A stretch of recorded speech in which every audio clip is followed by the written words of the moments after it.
Bonjour, dans cette vidéo, on va voir les actions mécaniques. Qu'est-ce qu'une action mécanique et comment on modélise une action mécanique? Les types d'actions mécaniques. On commence tout d'abord par la définition. Par définition, une action mécanique est une action exercée par un corps sur un autre corps. Le corps qui exerce l'action, on l'appelle l'acteur, et le corps qui subit l'action, on l'appelle le receveur. Je vous donne des exemples pour mieux comprendre. Les effets d'une action mécanique. Donc l'exemple numéro 1, ici on a un joueur qui frappe le ballon.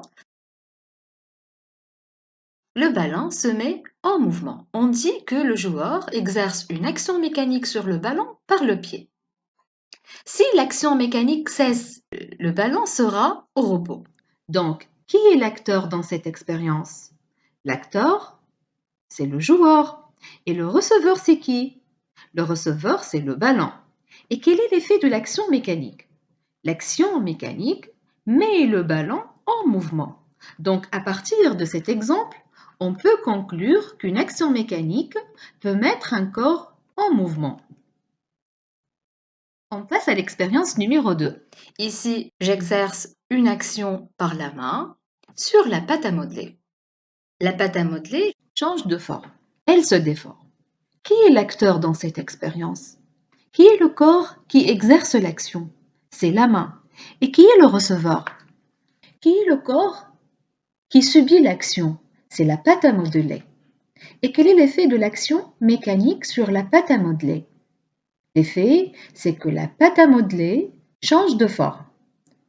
Donc, on peut conclure ici qu'une action mécanique peut déformer un corps.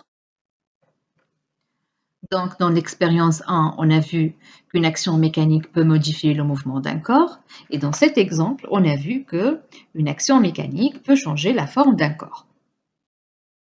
On va passer maintenant pour voir l'exemple 3. Ici, on a un bateau. Il est au mouvement. Le vent exerce une action mécanique sur la voile du bateau, alors le bateau se met en mouvement. Alors le corps qui exerce l'action, c'est qui? C'est le vent. On dit que l'air, c'est l'acteur.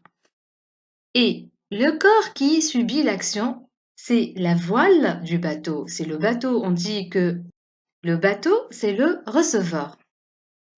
Alors l'effet de l'action mécanique, c'est mettre le bateau en mouvement. Alors en conclusion, une action est toute cause capable de produire ou de modifier un mouvement d'un corps, ou aussi elle cause la déformation d'un corps. Comme ça, on a terminé la vidéo. Suivez-moi. Dans la prochaine vidéo, on va voir les actions mécaniques de contact et les actions à distance.